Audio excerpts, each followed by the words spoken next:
Everyone eats out every day, but people don't think about how food arrives on the plate. This is Grounded, and I'm Lauren Mitchell. Join me as we delve deep into the challenges, expertise, and experiences of professionals and innovators in the food service industry. Grounded is powered by the Buyer's Edge Produce Division. Our mission is to provide innovative solutions and excellent service to food service operators. Hey listeners, it's Lauren Mitchell. I am very excited for you to hear Mark Avery today. What a fantastic individual with global experience from multiple brands, including McDonald's. He gives great insight about the acquisition of multiple brands as part of your growth mode and understanding some of the shared services that can be set up to support all brands, but also what brands would benefit from not being part of the shared service and needs their own. So listen to that, as well as his 3 principles that guide his decision-making. Lots of nuggets in this one for sure. Thank you so much again, Mark, for being a guest. And then second, I just want to say thank you. Thank you for listening, and thank you for submitting guest recommendations. I've got such an awesome list of individuals to speak with, and I'm so grateful for that. Keep them coming. Anyone from a producer and a grower farmer, or to someone that started their own brand, restaurant and food service that you think has a really interesting story, I would love to talk to them. So thank you so much, and look forward to hearing from you, and enjoy this show. Today's guest is a master at identifying tasks and skill sets. He motivates everyone to contribute to the initiative, and he has a tenacious, hardworking business mind.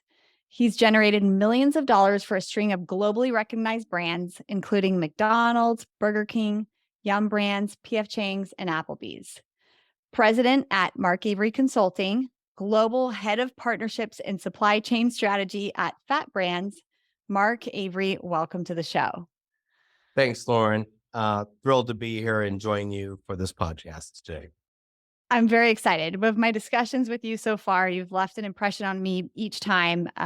They're, wanting me to bring you on specifically so I can share your energy with the world. I believe people have a lot to learn from you, from the full gamut of experiences and roles that you've been in.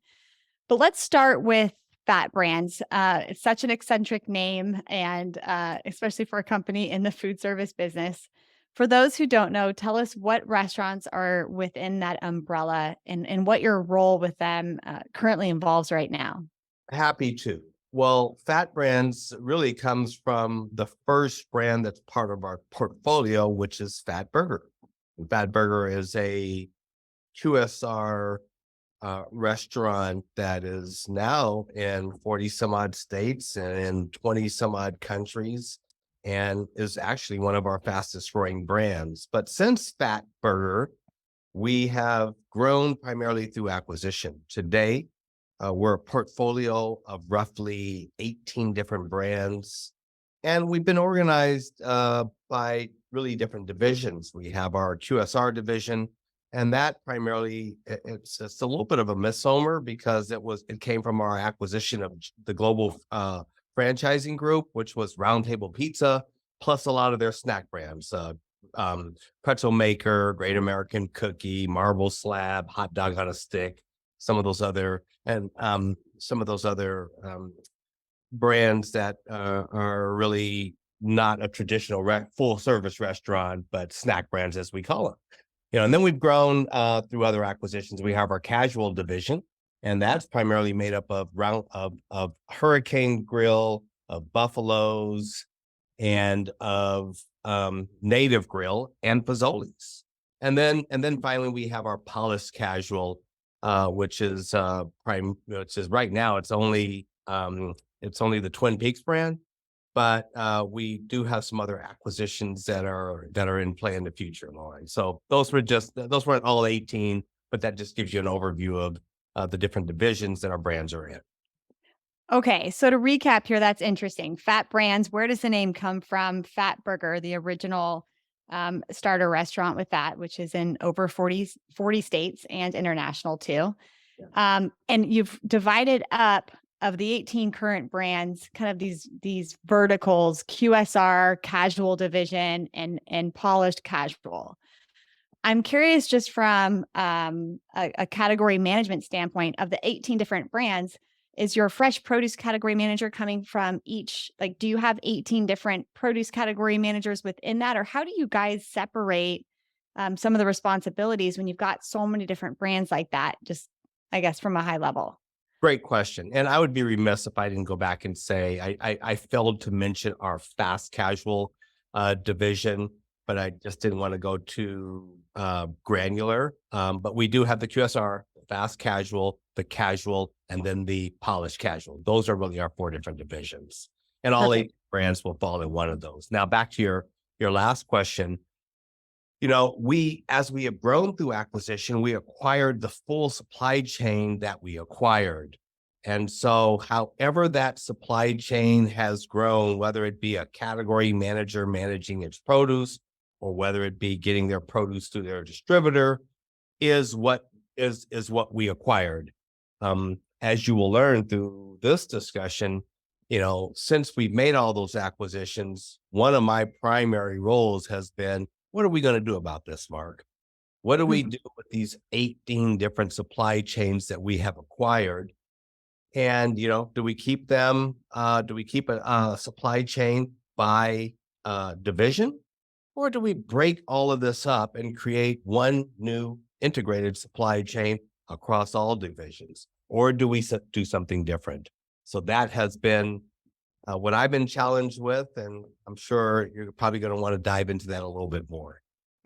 Yes, it brings up some good questions.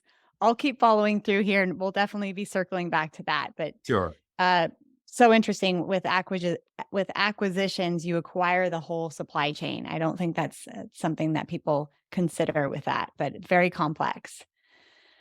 Um, Yeah, if I can, and if I could just add on to that, not only are we acquiring the whole supply chain, of course, we're acquiring, all aspects about that business. And as some of the other brands that may be listening know, when you acquire when you have multiple brands, quite often the parent company will want to have some sort of shared services organization.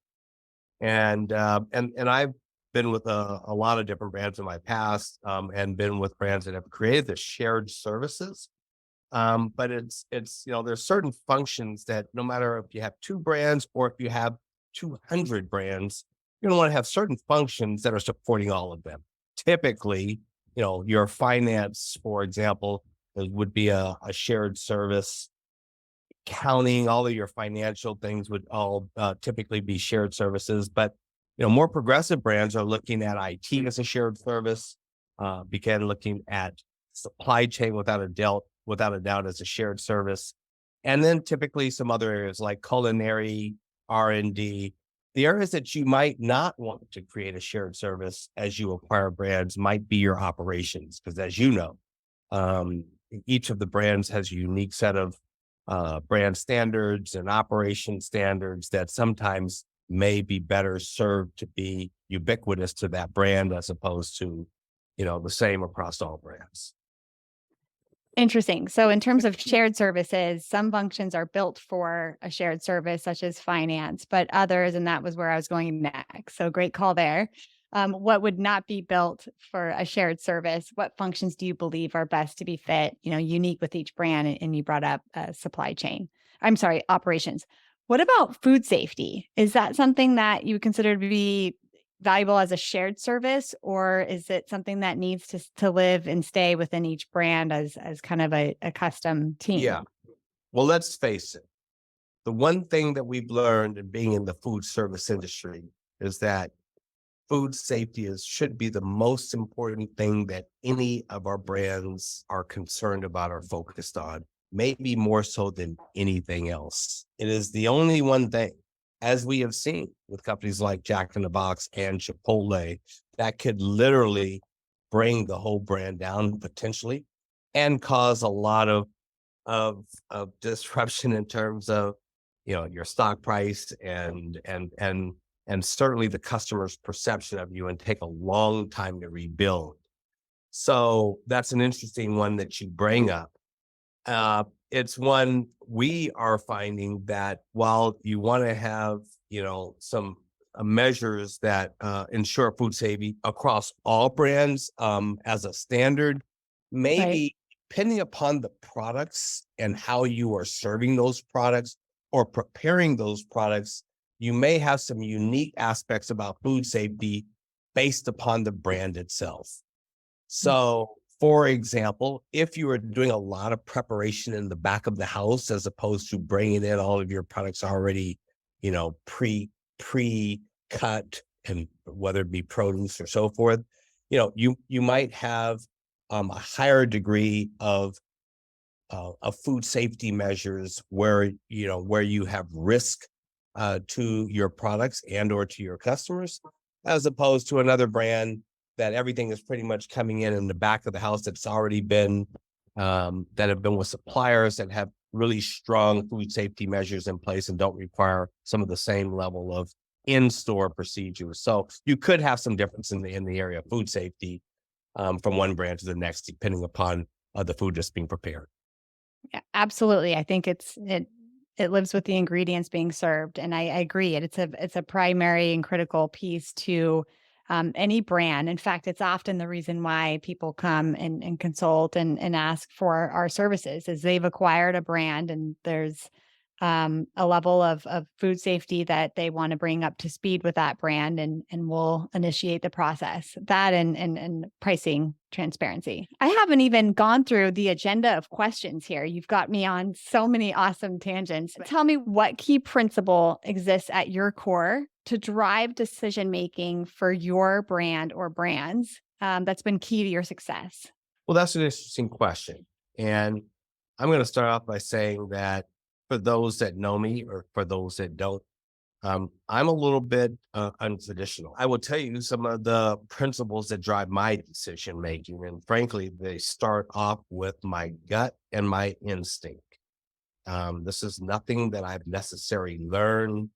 And if you spend some time with me, then you'll learn that there is a little bit of a spiritual nature to me. I do believe in my faith, and it does start off with my instinct and my gut, and that has a lot. That has to do with just my experiences through life that are the first thing that drive my decision making. The second thing, and this kind of ties again into my spiritual belief, is doing the right thing is the next kind of principle that I would use in driving decision making. What is the right thing I should do here, Mark?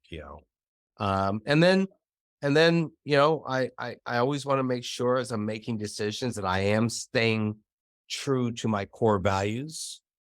And then finally, frankly, I try to bring in, some of my business principles, which is, what's financially going to make the most sense, and going to have the greatest impact to the business and whatever the business objectives are. That finally comes into place. But I'll say to you, it's not the first area that I look at as I'm making decisions, which I find some of my colleagues might go right to that. And I would say that's a little bit later on in my process of principles around how I think about decision making. Awesome. You started out by saying that you utilize your gut and instinct, and I think that that's just the great fun about life is as you age and gain experience in anything, whether it be in sport or profession, and you invest time. That's the greatest reward is you begin to be able to rely on your gut and instinct for decisions. And certainly in supply chain, there's decisions being made day in, day out. We're problem solving all the time, but specifically with fresh produce, you're on a time crunch and there's a lot that goes into managing something with like that, specifically with a short life cycle. Um, so I love that you mentioned gut and instinct, and it's certainly something that I feel you've built over time, just given your experience. And if I may add a little more to that, I know you didn't ask, but I do have a birthday in 2 days from now. I'm not shy in saying that I'm going to be 61 years old, and I wear that badge happily. I don't see it as 61 years old. I actually see it as 61 years wise and young. I don't look at my age. It does not define how I live. For those who know me, know that. But I relish the learnings that have taken place over those decades that I've had in the business world. And so, yeah, as I'm entering into my 61st birthday and still in the industry and don't plan on going anywhere anytime soon, this is really about having a positive impact to myself and to others that I'm around on a day-to-day basis. And I find being involved in the business world is, is something that I hope to continue to do for many decades to come. Love it. Well, speaking of 61 years almost, and happy birthday to you. Thank you. I want to take you back to when you first started your career in food service and or supply chain. What would you say is the greatest improvement we've experienced from where we sit today? Without a doubt, it's in information. I started off 30 some odd years ago at this little company called Golden State Foods. Golden State Foods, for those of you who don't know, are a multi-billion-dollar company with primarily one customer. Back when I worked for them, they only had one customer, and that customer had Golden Arches. And they're a unique company in that they they're in both the manufacturing and distribution business. And not only are they in manufacturing and distribution, their manufacturing is all over the board, including your business, which is produce. They had a company called North American Produce. They probably still do have that company where they provided produce items to McDonald's, but they also are in the beef business, sauce business, and many other businesses from a manufacturing standpoint. I work for many other companies in between that company and Fatbrands. But the biggest difference I see between when I started there in 1989 is information. I remember at that time we were really working on how to improve the restaurant ordering process. And we came up with this most innovative idea that was called R.O.S, otherwise known as Restaurant Ordering System. And what we thought was so innovative back then is that we could tap into the POS system at the restaurant. We could understand what was being sold, and then we could take that information and explode it into what are all of the raw ingredients that it took to sell that menu item. And then we could automatically generate an order. That was so innovative back in those days. And today, that is standard for all of the POS systems that are out there.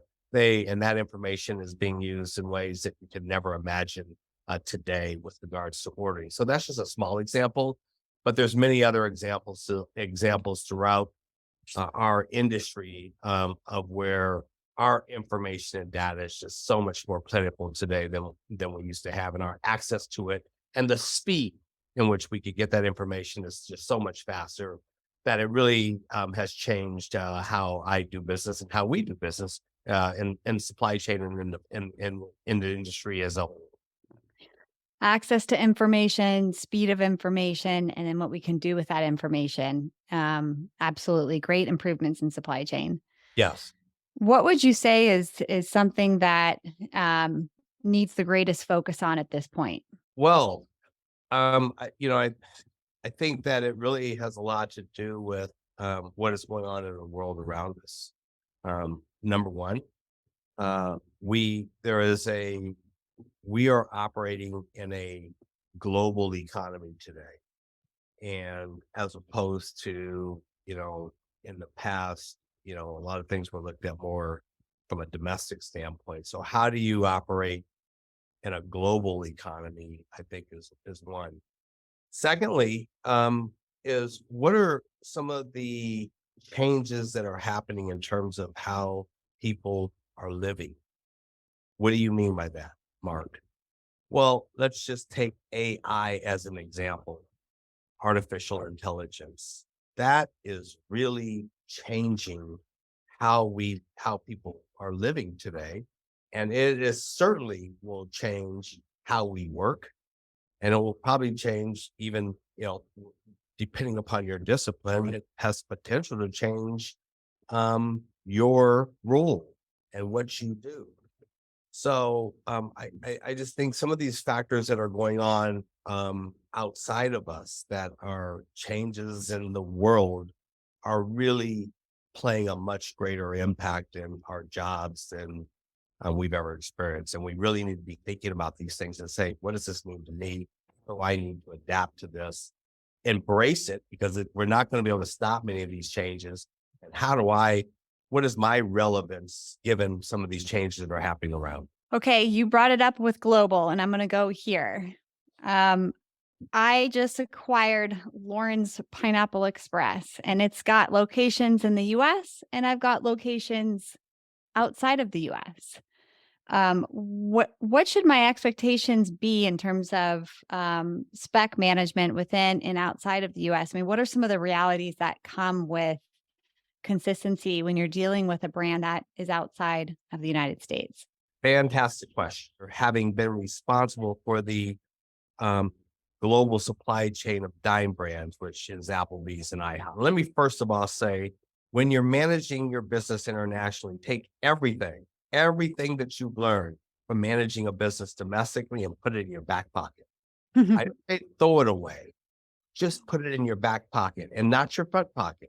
It should be something that you can pull out if necessary, but you really need to start off with a blank slate when you go in there and say, what again makes sense here? And let me just talk about some of what I think are the biggest challenges for the operator that's operating internationally, whether it be a company owned restaurant as your Lauren's Pineapple Express, whether it be something that you own or whether it be franchised, the issue is going to be the same. Your number one issue is going to be unit level economics. How do you grew this business probably in the US and decided to go international for all kinds of reasons. Wonderful. And you made that decision based upon your economics of your US business. What was your food cost? What was your labor cost? And all of the other pieces. What were your infrastructure costs? And you assumed if I can somewhat replicate that internationally, because I've done well in the US, then man, we can really grow this brand globally. Well, what you quickly learn is that there are two costs that are probably going to be dramatically different. One is your food cost, and two is your labor. Food cost is going to have a much likelihood of being anywhere between 200 to 500 basis points higher, and then your labor can be anywhere between 1 and 500 basis points lower. And so the question is, which one is it? And which of those two might have an impact on it being a good business decision for you to continue to run this business? That's the first piece. The second piece is, as you look at ways to offset that increased food costs because you're importing it from the US, if you're going to look at now, I want to find local sources for those same products, you're going to have to be willing to change your brand specifications and standards, because there's no way that you're going to be able to match every single product that you're using in the US with local sources of supply. It's just not possible, no matter where you go, whether it be Europe, Latin America, Asia, or any other portion.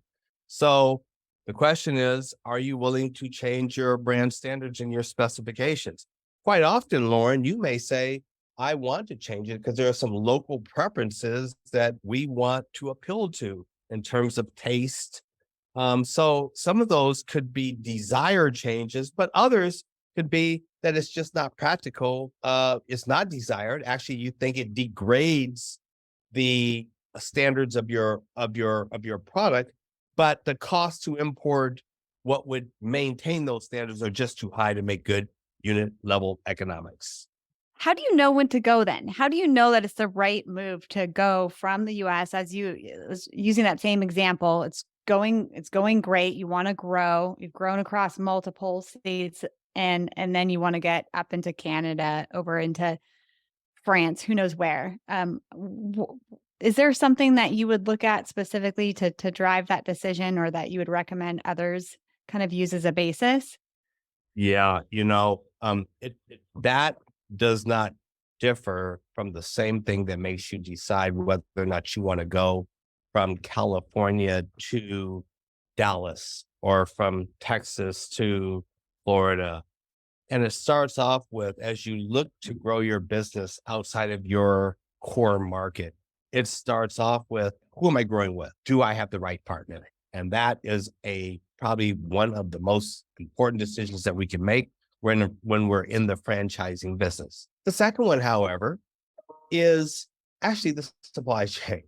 Um, Most of us that are in the business know we have been with brands that have decided that they're going to grow quickly. Am I growing in a region that I do not have a supply chain for?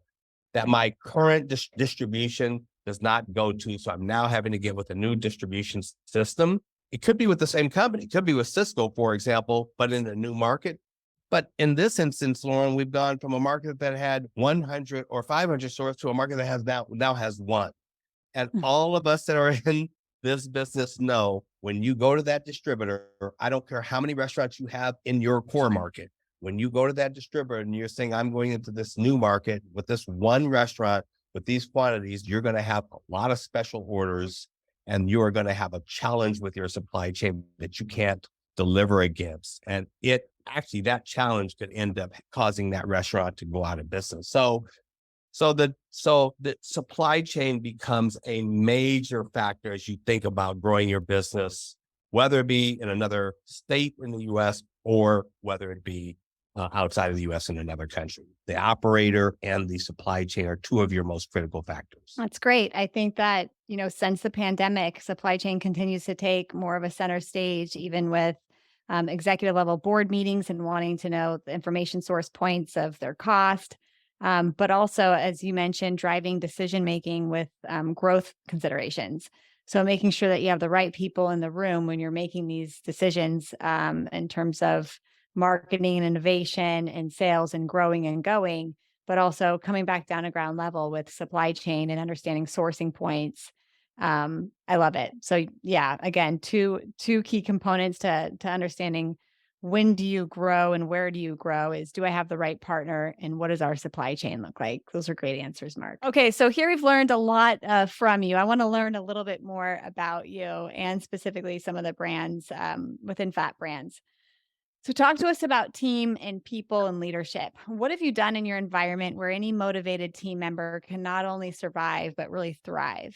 I remember going to a part of my career was working at a company called J.R. Simplot. And J.R. Simplot is based out of Boise, Idaho.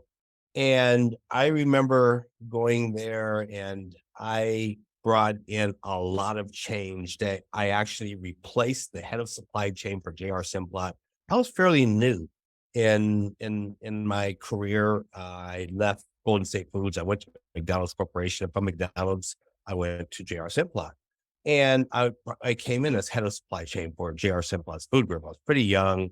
It was a big role. And all they knew is that they wanted to fully change how they were managing their supply chain.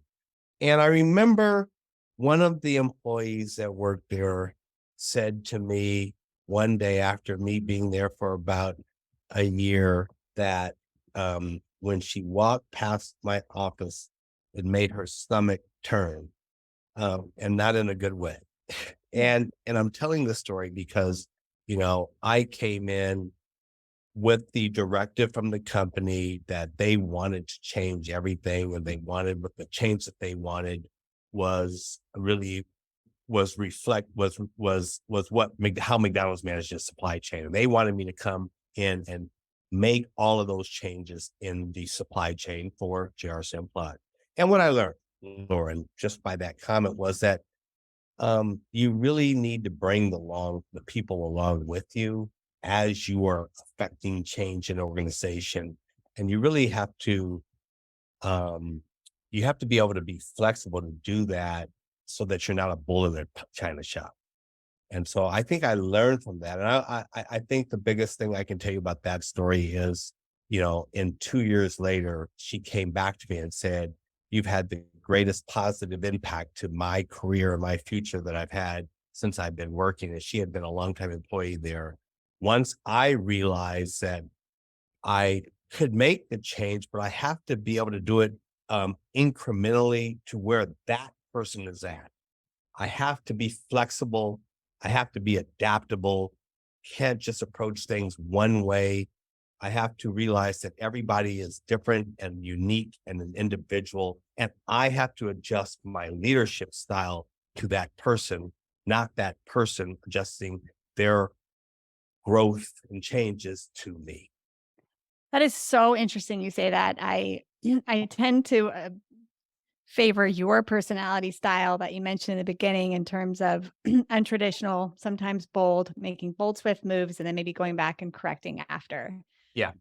But kind of working with a little bit more force out the gate, let's say, and at least kind of seeing where the chips fall and fixing as needed there. There's strengths and weaknesses to that, but you mentioning, having to live that in the line with people and managing, and specifically when affecting change, just staying more incremental with change and kind of 10% at a time. I think that balance is very challenging, and I love that you brought that up. So, Yes. all right. One thing I'm focused on, I'm not sure if you have too much information about it, but I'm curious about it is, this concept of density and how it really can support growth for any brand. We can look at, footprints of national brands and how they kind of start cluttered around one area, just from, again, a sourcing perspective, but also a logistics standpoint. And then perhaps if they do, peter off into a franchise model, they might start going into different pockets here and there. But what you guys have done at Fatbrands is start to actually layer brands within one store footprint. We've seen a little bit of that following the pandemic with ghost or virtual brands, but you are physically putting what I would call a tri-brand, so to speak, within one store model. Do you know much about that? And can you share kind of what that experience has been like? You talked about density. You talked about ghost kitchens, and you also talked a little bit about co-branding. Okay. So with regards to the density piece, we already talked about that going into new markets, but I will tell you, being with a company that right now does not have a lot of respect for whether or not we are dense or not, but is really more concerned about growth. Um, I'm having to, I'm having to adapt and figure out how to address being able to open up markets where we do not have density. And let me just say that it's really causing me and our team to really expand our mindset. Mm, Um, and and so we're having to consider different ways to distribute that are non-traditional, whether that be looking at drone deliveries or looking at Amazon or looking at all of these other different non-traditional distribution systems that we can retrofit to meet our needs is an example of having to readjust our thinking. How do we work with redistributors such as a dot and some of the others is another way of really looking at how do we address this whole area of density. Let me move on to ghost kitchens for a minute. And while our company was a big player, certainly during the pandemic, but even before with ghost kitchens, we, like most others, have found that that model is not all that it was cracked up to be. And we all know about Reef in 2019 that was called the fastest growing restaurant chain in the world. We all know that since that time, these ghost kitchens or virtual kitchens, which are two different concepts, by the way, have really struggled.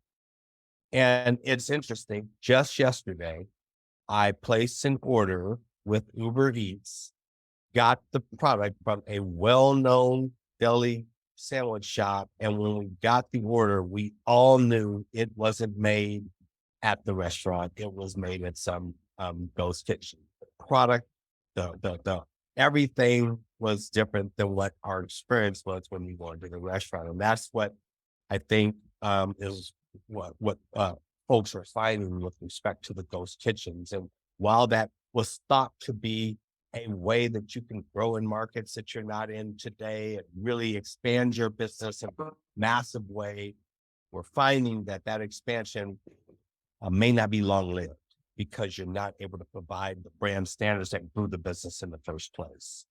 There is a way that some are trying to do it, but overall, I think this experience is becoming so much um, commonplace. It's very difficult to grow it through ghost kitchens because you're just not able to deliver against the brand standards.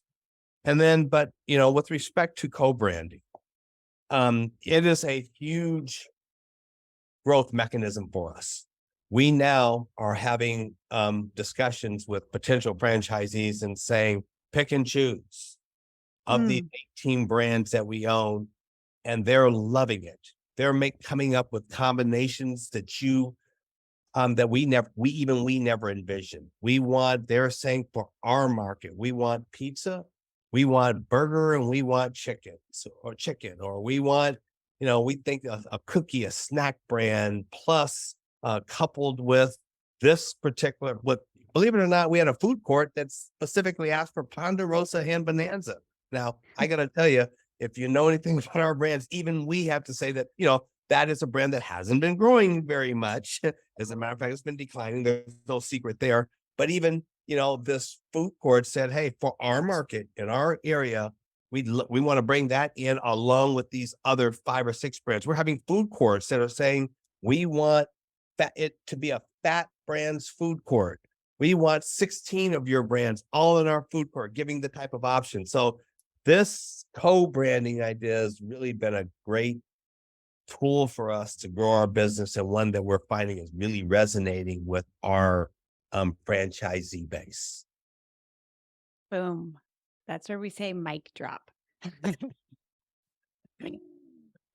Okay, I'm gonna bring us back down to ground here and wrap us up, because that I think that point alone will have people knocking on your door, perhaps with additional follow-up questions. So at the end of this episode, we will provide the areas that you can reach out to Mark Avery yourself. And again, Mark, just so fun to have you on. I want to know, outside of produce and supply chain and consulting, what do you do for fun? Well, I like style and fashion, and so believe it or not, I shop more than you can imagine. I love people, and I do things to put myself a lot around groups of people, or even if I'm just, in a grocery store. I love interacting with people and just what comes out of that. I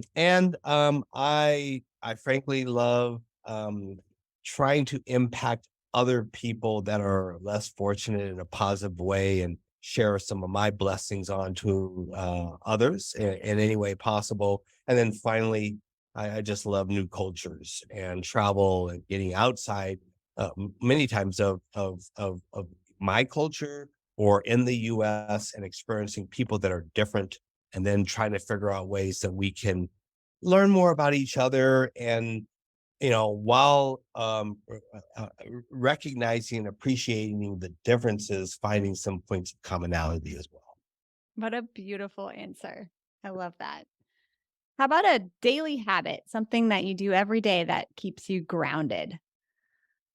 I spend time with my Lord and Savior Jesus Christ, and I spend that every single morning, and that is what keeps me grounded.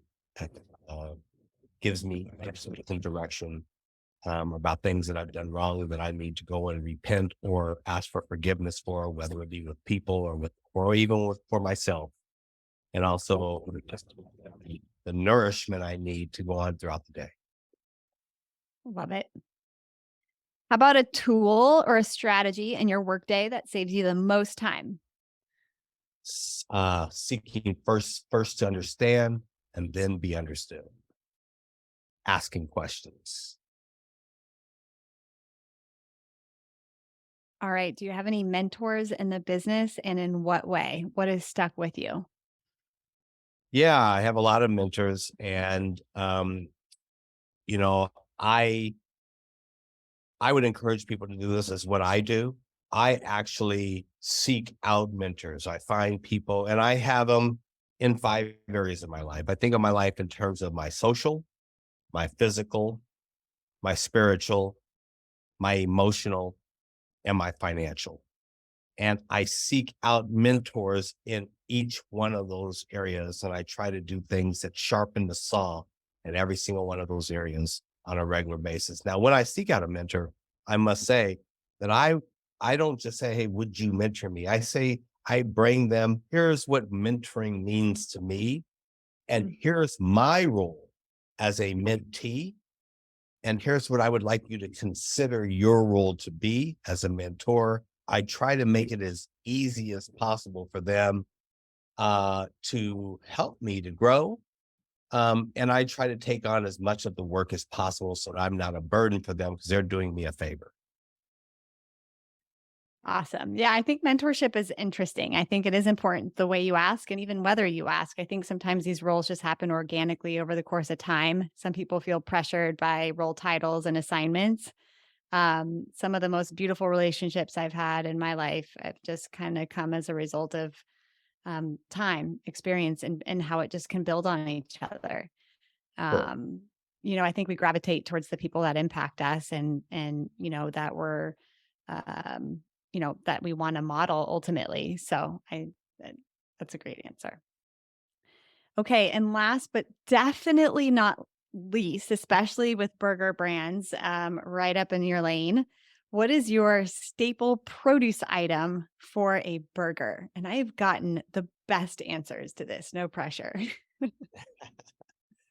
Well, for me, and you asked personally, it's all about the tomato. Okay. We haven't had that yet. I love it. I figured that. I told you I'm a non-traditional guy. But yeah, really, I think I mean I love tomatoes. I just think that I think when I think of a burger, and by the way, many burgers don't have tomatoes on them. So, but for me, if I was to make my burger, it's I mean, you're always going to have, the other one that I would say secondary to the tomato would be the pickle. But the tomato to me is just really as fresh. It gives a flavor profile to that burger that you can't get without that tomato. And yeah, it's my favorite item my favorite produce item on the burger, second to the pickle. Awesome. Well, co-branding and growth, domestic, international supply chain management, and just being faith-centered in general. Mark, it has been an absolute pleasure. I have no doubt people are going to reach out and ask questions and perhaps want to take you out for a round of golf or lunch and connect further from there. So if people want to get a hold of you, where can we send them? You can ask them. You can provide my contact information. Anybody can call me, reach out to me by email. And as most people know, I'm very visible in the industry. I'm at most events and functions. And please introduce yourself, or I'll introduce myself to you. And love to connect with anybody and pass on anything and learn. I'm learning, by the way, as much as I am sharing in this industry, especially from the newcomers. I learn more from the newcomers than I do from those that I've known for years. So I really want to connect with those that are newer to the industry. You guys have so much to teach me, and I may have a couple of insights to share with them as well. Excellent. I'm sure they can find you on LinkedIn and we'll put your personal website on the show notes as well. Very good. Mark, thank you so much again. And thank you to our listeners. If you learned something today or laughed, tell a friend about this podcast. So appreciate the time. It has gone by quick for me. And again, thank you so much. Thank you, Lauren. It was a pleasure speaking with you. And that wraps up another episode. We have covered a lot of ground today. Thank you for joining. For show notes and our most updated market report, visit us at groundedthepod.com. Grounded is powered by the Buyer's Edge Produce Division. Our mission is to provide innovative solutions and excellent service to food service operators by leveraging technology, talent, and an insatiable appetite to improve.